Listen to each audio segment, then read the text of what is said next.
Assalamualaikum warahmatullahi wabarakatuh. Alhamdulillahilladzi 'allama bil qalam 'allama al-insana ma lam ya'lam. Wassalatu wassalamu 'ala an-nabiyil akram al-mahsus bi jawami'il kalim wa wada'i'il hilmi wal 'ilmi wal karam sallallahu alaihi wa 'ala alihi wa sahbihi wa sallam. Amma ba'du. Allahumma salli 'ala Muhammad wa 'ala alihi wa azwajihi wa dzurriyyatihi wa man tabi'ahum bi ihsanin ila yaumiddin. Amma ba'du. Hadirin jamaah salat Isya dan salat tarawih Masjid Az-Zahir yang dirahmati oleh Allah Subhanahu wa taala. Tiada pertemuan yang paling membahagiakan bagi kita semuanya melainkan ketika kita bertemu di dalam ketaatan kepada Allah Subhanahu wa taala. Alhamdulillah, pada malam tanggal 17 Ramadan ini kita semuanya masih di dalam rahmat dan hidayah oleh Allah Subhanahu wa taala. Ada banyak hari ini teman-teman kita yang justru sibuk mencari aktivitas-aktivitas lain daripada membangun ketaatan dan hubungannya kepada Allah Subhanahu wa taala di hari dan bulan di mana Allah Subhanahu wa taala menawarkan semua kemolekan-kemolekan surga. Namun banyak justru teman-teman kita yang justru silau dengan kemolekan-kemolekan dunia. Inilah makna dari firman Allah Subhanahu wa taala yang kita baca setiap kali kita salat, ihdinas siratal mustaqim, ihdinas siratal mustaqim, ihdinas siratal mustaqim. 17 kali kita memohon kepada Allah Subhanahu wa taala untuk diberikan petunjuk jalan yang lurus. Dan di antara refleksinya di dalam kehidupan kita sehari-hari adalah mudah bagi kita menunaikan ketaatan. Di antaranya adalah berpuasa, diberikan kemampuan oleh Allah Subhanahu wa taala. Karena puasa itu sejatinya bukan tentang siapa yang kuat. Kalau dinilai siapa yang kuat, mungkin seharusnya binaragawan itu justru orang yang paling kuat untuk berpuasa. Tapi puasa itu Allah berikan kemampuan berdasarkan keimanan dari diri seseorang. Begitupun juga sholat. Kita dimudahkan oleh Allah Subhanahu wa taala untuk menunaikan sholat. Terlebih lagi ada nilai plus di bulan Ramadan ini, yaitu kita disunnahkan untuk menghidupkan malamnya dengan qiyam Ramadan. Hadirin yang dirahmati oleh Allah, semangat itu kalau tidak diletakkan pada tempatnya, maka justru akan menjadi sesuatu yang berbahaya. Contohnya gampang sekali. Sependek perjalanan kami menemukan dari masjid ke masjid itu ada yang jamaahnya semangat sekali, sehingga menuntut imam untuk membaca bacaan yang panjang, seolah-olah tidak afdal kalau sholat tarawihnya tidak panjang. Ada yang sebaliknya, imam semangat sekali sehingga lupa memperhatikan jamaahnya, lalu kemudian membaca bacaan-bacaan yang panjang, surat-surat yang panjang. Nah, semangat seperti ini kalau tidak dikombinasikan dengan baik, justru akan menjadi bumerang dan akan berbahaya. Mengapa demikian? Karena imam dituntut untuk melihat kondisi jamaahnya, sementara makmum dituntut untuk menghargai kebijaksanaan imam. Rasulullah SAW memberikan kepada kita semuanya pelajaran yang sangat berharga dan penting dalam hal imamah.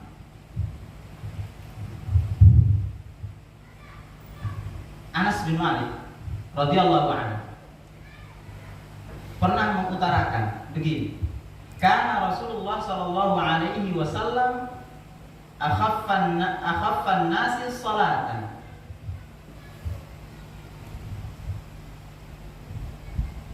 Nabi sallallahu alaihi wasallam, kata Anas bin Malik, adalah orang yang paling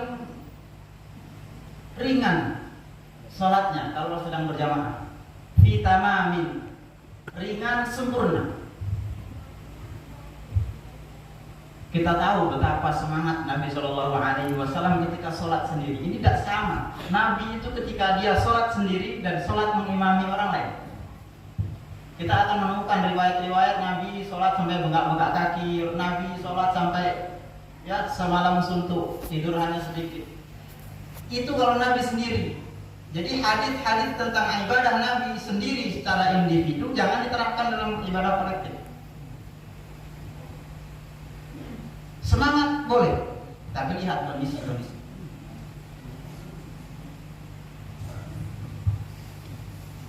Siapa sih yang tidak ingin mengeruk pahala di bulan Ramadan ini? Tapi bukan itu intinya. Intinya adalah berjamaah. Bagaimana sholat itu bisa dinikmati oleh orang ramai, namun tetap sempurna.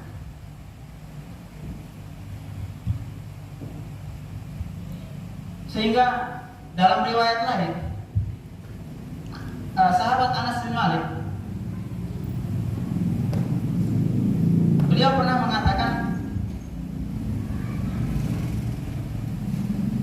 ma shallaitu wara'a imamin qattun. Saya belum pernah, kata Anas bin Malik, salat di belakang imam sama sekali. Akhaffa salatan wa atammaha min Rasulillah sallallahu alaihi wasallam. Yang paling ringan saat mengimami orang banyak dan kemudian yang paling sempurna salatnya daripada Rasulullah sallallahu alaihi wasallam. Allah. Jadi dengan semangat ibadah Nabi sallallahu alaihi wasallam ini egonya diturunkan. Jamaah yang mungkin semangat memiliki masih muda, masih kuat, juga egonya diturunkan. Lihatlah pada sekelilingnya.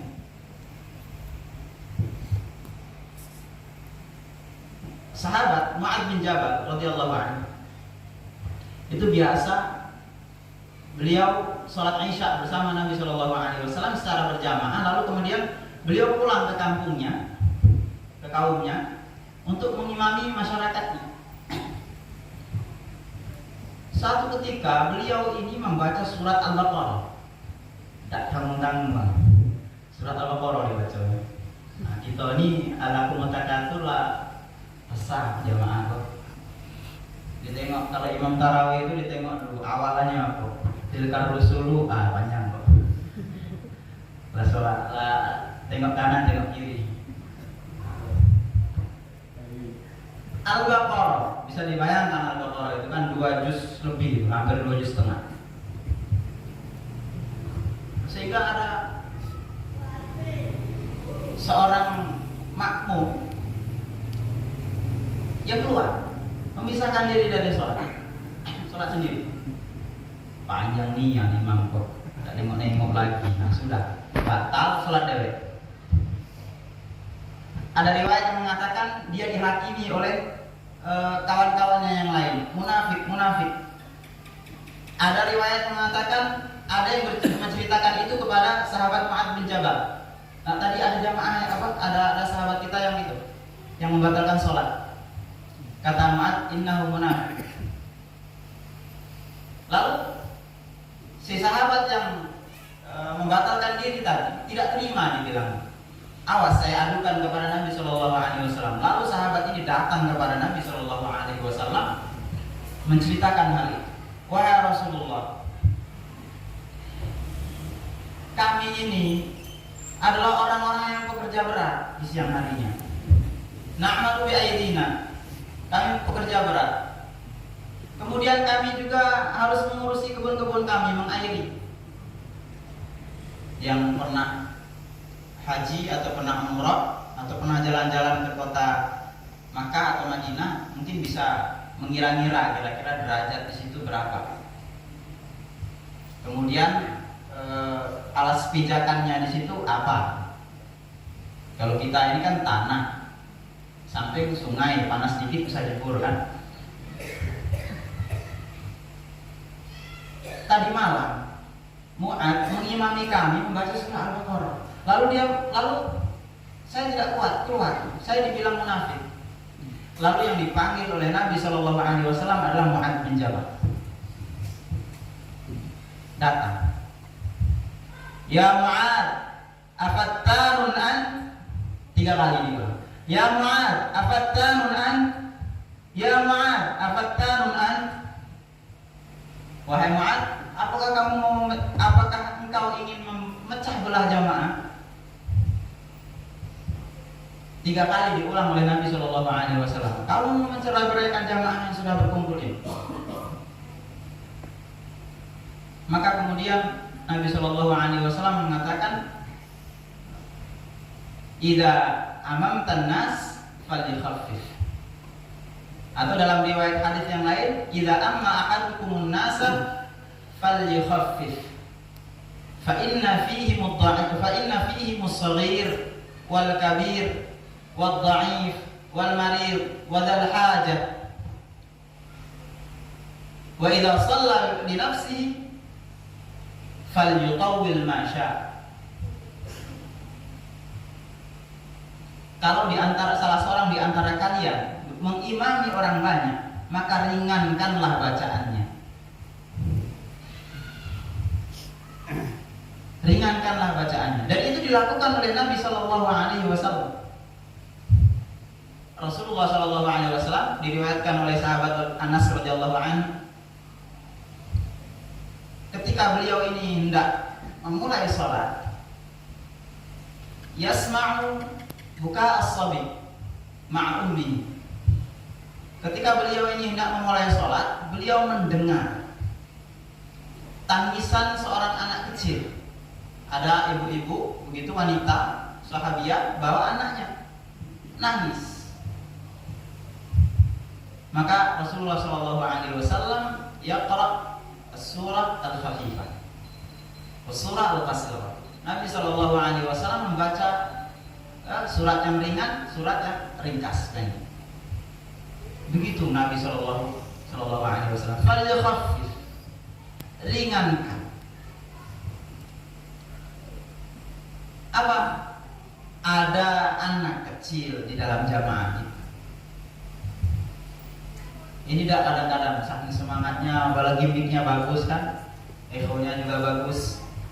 Semakin kencang anak menangis, kencang pula bacaannya.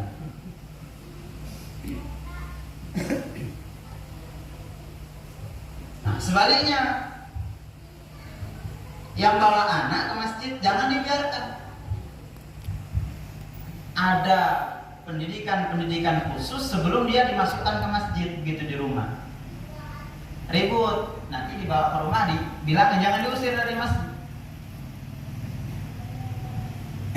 Sebaiknya imam juga pengertian. Tidak masalah anak-anak berlari di antara saf-saf, asal tidak di saf imam.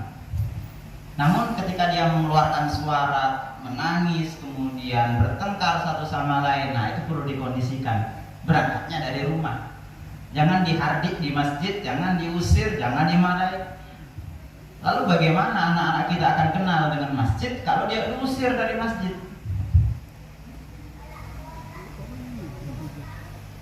Hadirin yang dirahmati oleh Allah Subhanahu wa Ta'ala. Ada anak kecil, kemudian ada orang-orang tua. Insya Allah kita ini punya orang tua semua, yang tulang-tulangnya tidak sekuat dulu selagi masih muda. Apalagi mudanya dulu kerja keras untuk menghidupi anaknya, keluarganya. Lalu tiba di usia renta, masih dipaksa duduk tegak lurus, masih melengkung. Imam tidak pengertian, dipaksa baca panjang, masya Allah. Kemudian ada orang yang sakit, mungkin flu, demam, dan lain-lain sebagainya, yang mungkin ingin jamaah. Kita maunya kalau sakit sholat di rumah lah begitu, tidak usah ya tidak mengganggu khusyukannya. Dia pengen mati dalam sholat, nah bagaimana itu? Kemudian ada wadal hajat. Ada orang yang sedang terburu-buru karena satu keperluan, kebetulan dia ikut sholat jamaah. Kalau imamnya panjang, dia tidak khusyuk. Jadi itu ibadah kolektif itu lebih sulit daripada ibadah individu. Nabi tidak seperti itu ketika sholat sendirian panjang. Makanya wa idza shalla li nafsi, kalau ada di antara kalian yang sholat dengan sendirinya, sholat sendirian, falyutawwil ma syaa. Silakan panjangkan sekehendak hati, tidak apa-apa.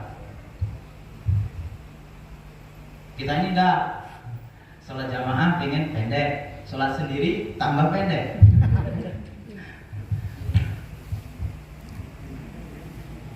Nabi tidak, sholat jamaah ringan, sholat sendiri dipush tenaganya. Kalau sholat malam Nabi, wajar Nabi itu dikit, wajar Nabi itu 11 sholatnya. Bisa dibayangkan kan, wala tas'al an husnihinna wa tulihinna. Salat Nabi itu kenapa 11 malam?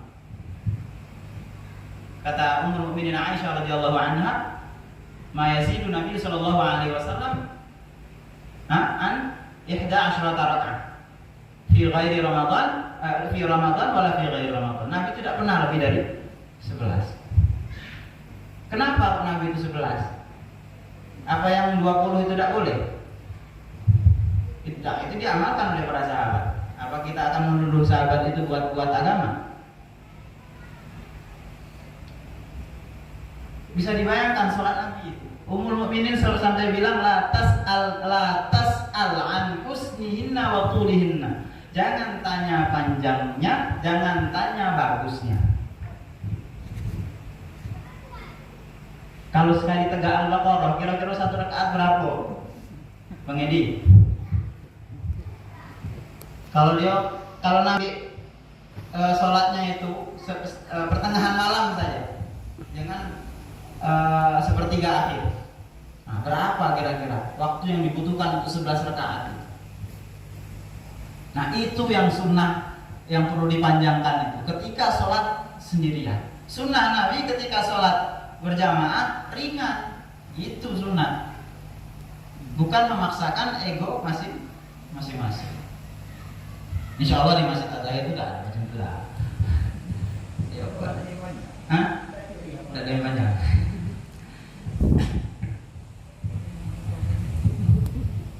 Jadi itu.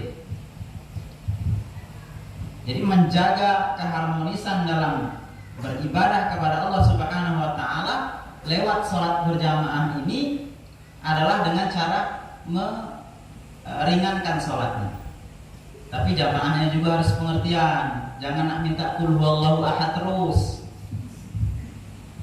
Kok kadang keluar dari qul huwallahu ahad, wah panjang. Baru amma yatasaalun sudah kepanjangan gitu. Tidak keluar dari juz 30.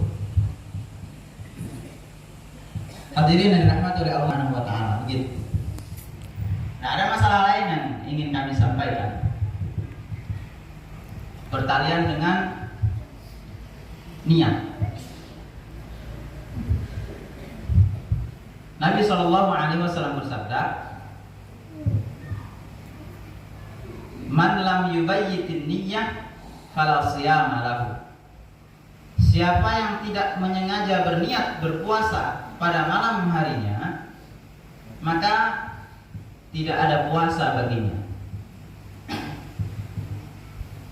Kami ulangi lagi, siapa yang tidak menyengajakan berniat pada malam harinya, maka tidak ada puasa baginya.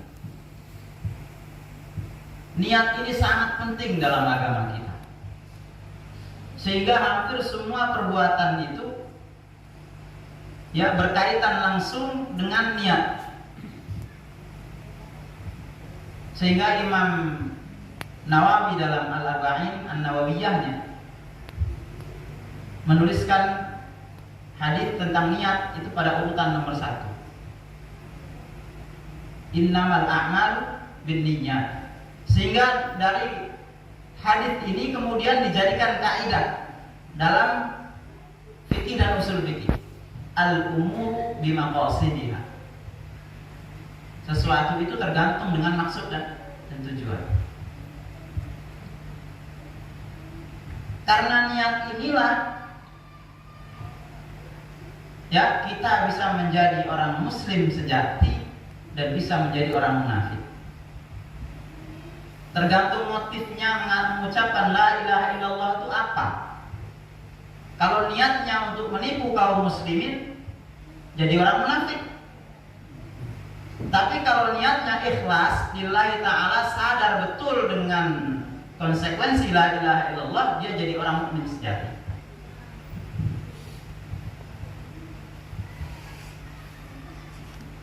Salat, niatnya apa? Wudu, niatnya apa? Wudu, kita berniat wudu, praktek wudu. Maka ketika kita langsung sholat tanpa berwudu, batal sholat kita.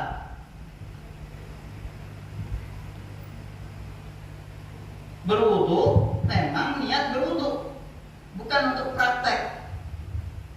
Niat berwudu untuk mengangkat hadas.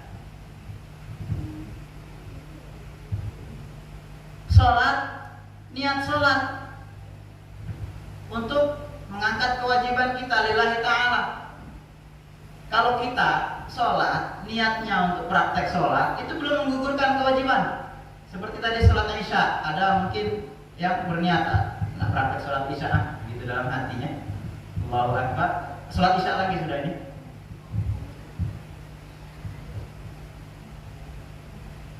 Pentingnya niat. Puasa harus menyengaja berniat. Harus menyengaja berniat pada malam harinya, ya setelah sahur, atau pada malam harinya sebelum sahur juga tidak apa-apa. Tapi berniat besok ingin berpuasa karena Allah Subhanahu wa ta'ala. Jangan sampai niatnya mau praktek puasa, ganti itu, oblok dia. Bersengaja niat sholat asar dengan niat sholat zuhur, batal sholatnya. Atau sebaliknya. Apalagi main-main, sholatnya ini ada pada waktunya, kemudian niatnya qadha dengan sengaja, batal sholatnya. Itu pentingnya niat. Dan semua ulama sepakat bahwa niat itu tempatnya di hati. Ini tidak diperselisihkan sama sekali. Muttafaq inda a'immati madzahibil arba'ah.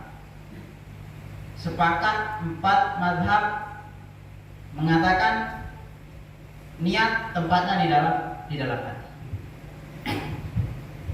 Yang diperselisihkan itu hanya at-talaffuz, melafazkan niat. Itu saja yang diperselisihkan. Kalau niat semua sepakat.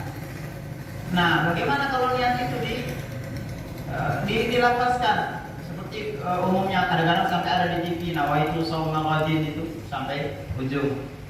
Atau usolli dilafazkan. Itu yang diperselisihkan.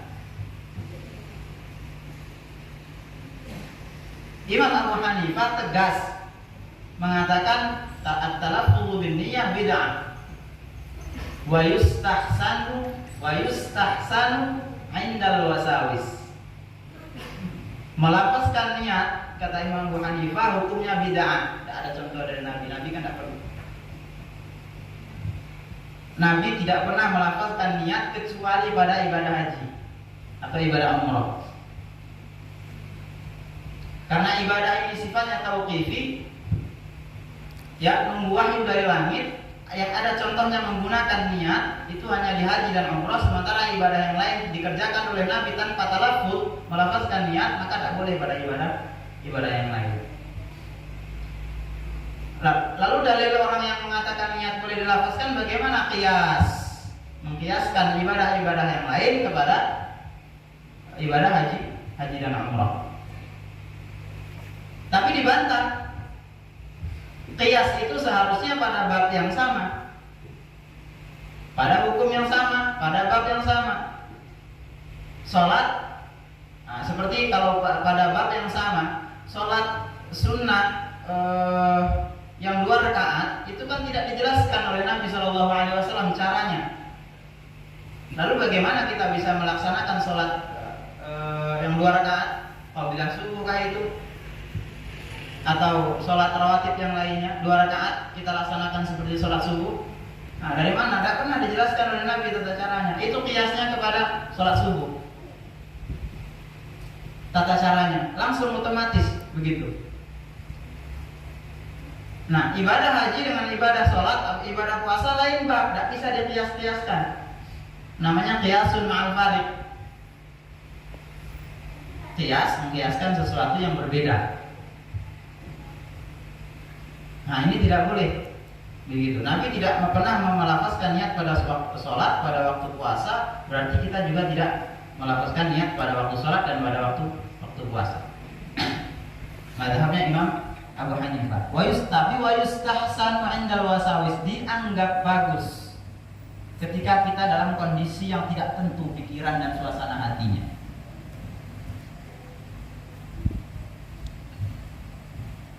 Imam Syafi'i sunnah liyusa'idul lisan 'alal qalb. Kata Imam Syafi'i, at-talaffuz bin niyat sunnah. Kenapa? Agar lisan ini bisa membantu kemantapan hati. Imam Malik, gurunya Imam Syafi'i, tidak begitu. Ghairu masyru', at-talaffuz bin niyat ghairu masyru', tidak disyariatkan.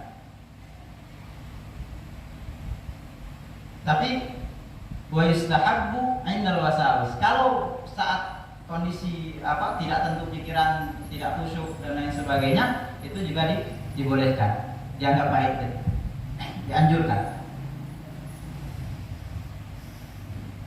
Nah, anehnya begini, kita membid'ahkan orang yang talaffuz bin niyat, tapi kita tidak pernah berniat. Nah, itu bid'ah mana lagi? Wah, itu talaffuz, kamu ngaku usul itu bid'ah, itu begini, tidak ada contoh dari Nabi. Tapi ketika sholat tidak pernah niat. Dalam sholat wajib itu kita harus bersengaja berniat dalam hati. Nah, kalau kita tidak berniat, sholat apa itu? Kita terjatuh pada kesalahan yang lain. Orang yang talaffuz bin niyat, kesalahannya hanya terjatuh kepada barang baru, tapi kemungkinan sholatnya sah. Nah, kalau sudah ada talaffuz, tidak mengucapkan niat, tidak juga berniat dalam hati, tadi ibadahnya apa? Buat bid'ah mana lagi nih? Sholat tak niat, wudu tak niat.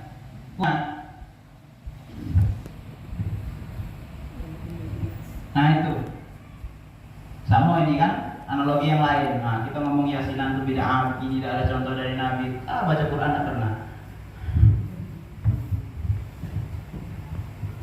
Nah, begitu. Itu saking pentingnya niat dalam agama kita.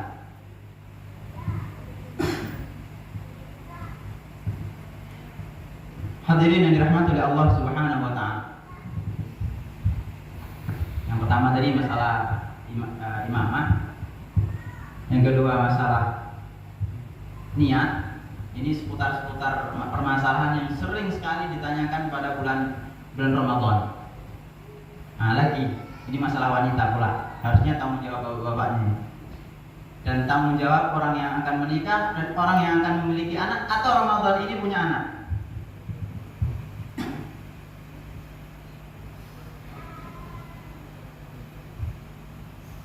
Tentang nifas. Saya ulangi di beberapa masjid. Orang nifas itu kalau bahasa medisnya itu lokia. Orang nifas hukumnya sama dengan haid. Dia tidak dikenakan kewajiban sholat dan juga tidak dikenakan dengan kewajiban berpuasa, ya, kalau bertepatan dengan bulan Ramadan. Haid itu jatuhnya mani, penghalang. Jadi syarat orang berpuasa: satu, Islam, akil, baligh, kemudian mustaqim, kemudian salimun minal mawani. Jadi dia harus Islam, yang tidak Islam tidak terkena khitab kewajiban berpuasa. Kemudian yang kedua, akil, berakal, tidak gila, tidak sedang pingsan, ya, tidak sedang dibius, tidak sedang mabuk. Kemudian baligh, dewasa. Kalau laki-laki ditandai dengan ihtilam, kalau cewek ditandai dengan haid, atau kalau tidak muncul kedua tandanya itu ditandai dengan, mohon maaf, tumbuhnya bulu di sekitar kemaluan atau dubur. Atau kata ulama tidak muncul juga tanda itu umur 15 tahun. Kemudian mustati', mampu. Dia mampu untuk berpuasa. Dia tidak seperti kena penyakit menaun, kemudian usia tua renta yang sudah sepuh tidak mampu untuk berpuasa lagi. Kemudian salimun minal mawani', tidak sedang terkena penghalang puasa haid, nifas atau safar tadi. Nah, jadi saya ulangi lagi, wanita yang haid, wanita yang nifas terhalang untuk berpuasa. Kalau berpuasa berdosa. Nah, karena memang kondisinya tidak sejak awal tidak boleh berpuasa, maka dia harus mengqadha pada hari yang lain. Jadi hukumnya tidak bisa disamakan dengan wanita menyusui dan hamil. Wanita menyusui dan hamil bisa memilih berpuasa atau tidak. Kalau berpuasa ya tidak membahayakan dirinya dan janinnya, silakan. Kalau membahayakan dirinya dan janinnya, silakan tidak berpuasa dengan syarat membayar fidyah. Ya, memasak masakan jadi satu porsi setiap hari, ditunaikan langsung begitu. Atau ditunda pada di akhir Ramadan, mengundang orang sebanyak puasa yang hari yang ditinggalkan, masak-masak begitu, undang orang fakir miskin.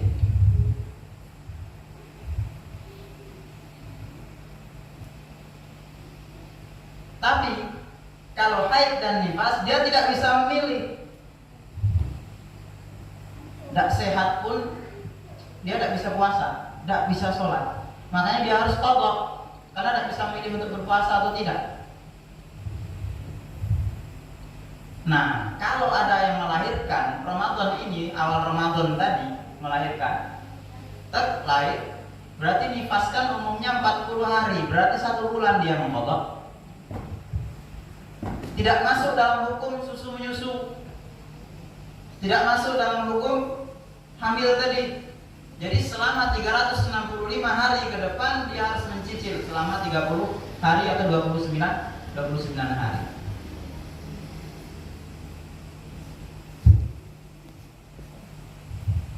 Dan lama wanita nifas ini bervariasi.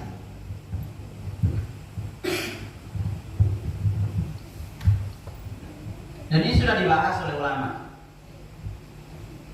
Dengan kecanggihan zaman hari ini, ulama-ulama hari ini tinggal mengekor saja dengan ulama-ulama yang sudah.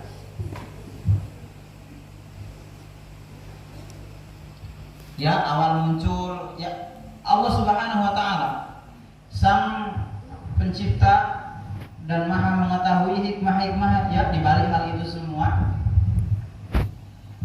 Wanita ketika hamil itu tidak haid. Wanita yang ketika hamil, selama hamil 9 bulan itu tidak haid sama sekali. Sehingga banyak zat-zat ekstra yang menumpuk di dalam tubuh. ketika melahirkan, Allah keluarkan itu lewat nifas. Ada sel darah putihnya campurannya, ada sel darah merahnya, kemudian ada selaput-selaput yang berada di dinding rahim. Keluar semua. Justru akan bahaya kalau tidak nifas. Mula-mula akan keluar cairan pekat berwarna merah, kemudian diiringi dengan butir-butir kayak darah begitu, gumpalan-gumpalan. Nanti lama-lama akan semakin terang sampai dia selesai.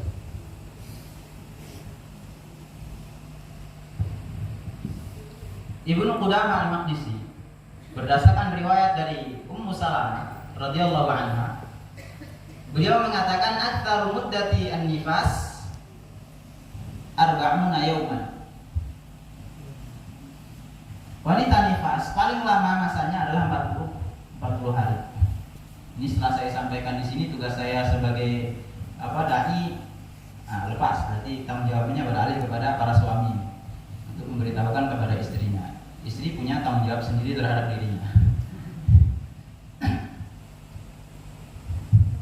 Ya, 40.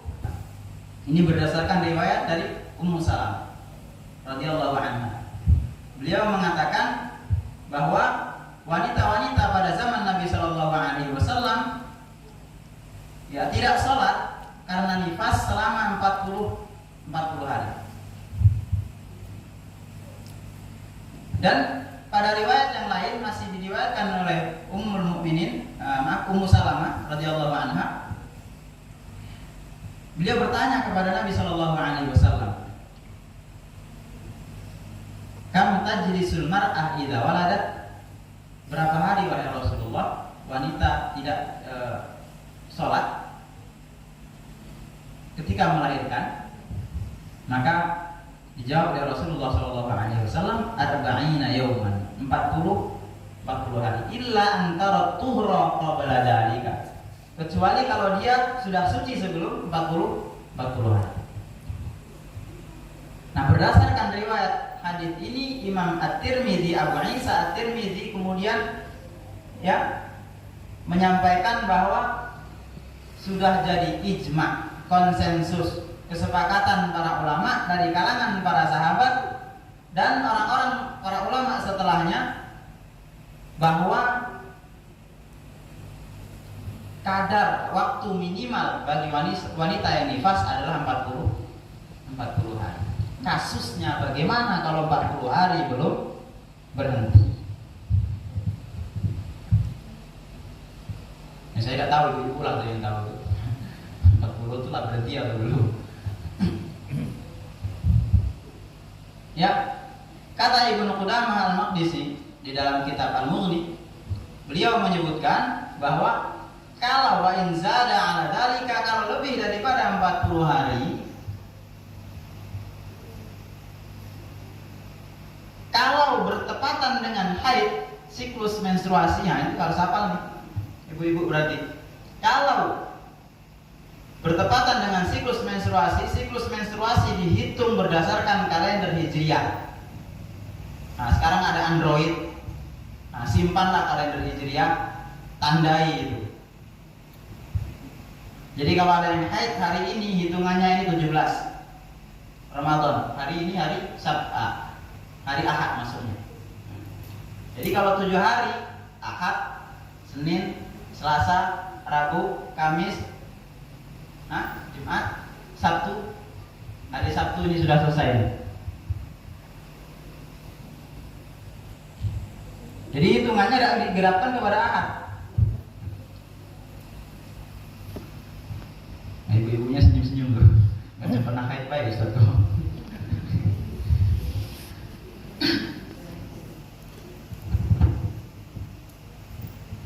Ya, kalau bertepatan dengan siklus haid, maka dia tidak boleh sholat, tidak boleh berpuasa karena siklus haid tadi, bukan karena nifas.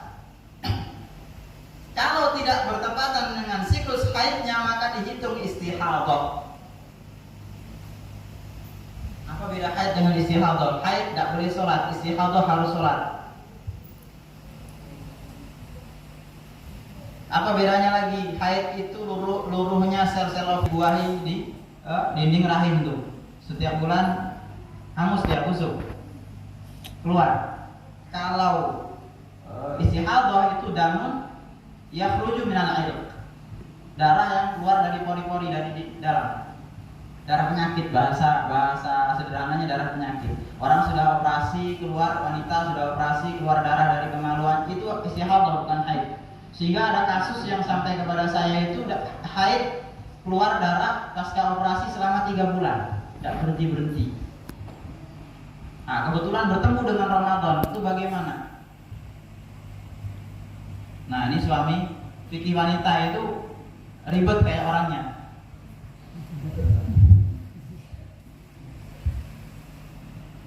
Nah, jadi kalau ada kasus seperti itu, jadi memang harus hafal siklus haidnya. Kalau tidak hafal, wah, ibadah sholatnya bagaimana? Ini terabas baik.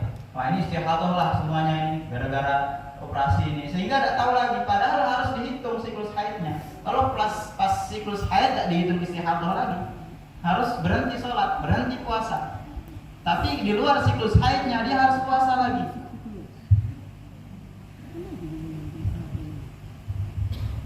Gitu. Jadi tadi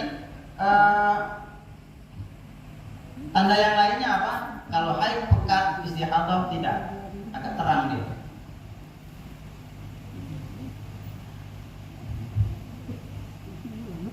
Jadi kalau tidak bertepatan dengan siklus haid berarti istihadah. Dia harus mandi karena bersih dari nifas tadi. Kemudian wudu setiap hendak mengerjakan sholat. Dan dia wajib berpuasa. Terkena kewajiban berpuasa. Artinya setelah dia itu keluar dari siklus nifas dan dia istihadah, kalau takut membahayakan sedang disusuinya, maka dia sejak itu membayar fidyah. Nah, yang ini tadi tidak boleh bayar fidyah, ini harus kotor. Nah, selama 365 hari ke depan kotor, atau 354 hari ke depan sesuai dengan bilangan Hijriah, dia harus kotor.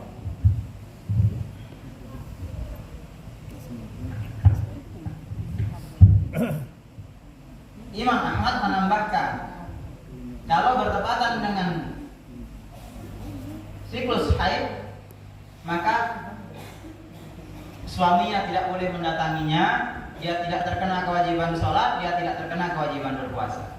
Kalau dia tidak bertepatan dengan siklus haidnya, maka dia dihitung istihadah, suaminya boleh mendatanginya, kemudian dia wajib sholat, dia wajib berpuasa. Imam Syafi'i tidak sepakat dengan itu. Imam Syafi'i melihat dalil yang diriwayatkan dari Ummu Salamah tadi sebagai ghaliban, umumnya terjadi, bukan kadar maksimal, bukan. Jadi detail sekali ulama, berbeda sudut pandang. Jadi kata Imam Syafi'i itu dalilnya itu ghalib, secara umum begitu. Nah, ada diriwayatkan oleh Al-Imam Al-Auza'i bahwa ada kasus wanita nifas sampai 60 hari, syahrain. Indana imra'atun ya tajlisu syahrain. Ada seorang wanita di kalangan kami itu, mereka tidak sholat karena nifas selama 2 bulan. Nah, kemudian muncul kaidah wal marji'u min dzalika ilal wujud. Kata Imam Syafi'i, yang menjadi patokan pada hal tersebut adalah fakta atau kenyataan di lapangan. Itu kata Imam Syafi'i. Nah, ini khilaf yang seperti ini namanya khilaful mu'tabar, khilaful qawi. Jadi beda kalau ada yang ikut pendapat Imam Syafi'i, diamalkan betul, tahu dalilnya, cara istinbatnya, silakan. yang ikut mendapat ini konsekuensinya harus tahu, dalilnya harus tahu, istimbatnya harus tahu. Tidak boleh asal-asalan terabas.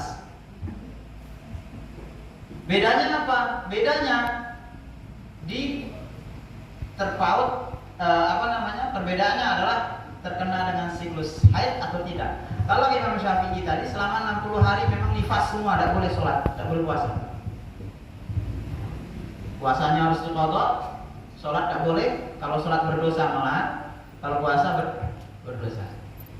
Kalau kata Ibnu Qudamah al-Maqdisi tadi, itu harus lihat-lihat. Kalau siklus haid bertepatan dengan siklus haid lebih dari 40 hari, dia berhenti berpuasa, berhenti sholat. Kalau tidak bertepatan dengan siklus haid, lanjut sholat wajib, berpuasa juga wajib. Kalau Imam Syafi'i tadi tidak boleh sama sekali. Gitu. Hadirin dirahmati oleh Allah Subhanahu wa taala. Mudah-mudahan ini dapat menjadi khazanah ilmu bagi kita semuanya untuk dapat kita terapkan dalam kehidupan sehari-hari. Dan inilah gunanya kita belajar taklim dari guru-guru kita. Mudah-mudahan bermanfaat bagi kita semuanya. Kami akhiri, subhanakallahumma bihamdika asyhadu an la ilaha illa anta astaghfiruka wa atubu ilaik. Assalamualaikum warahmatullahi wabarakatuh.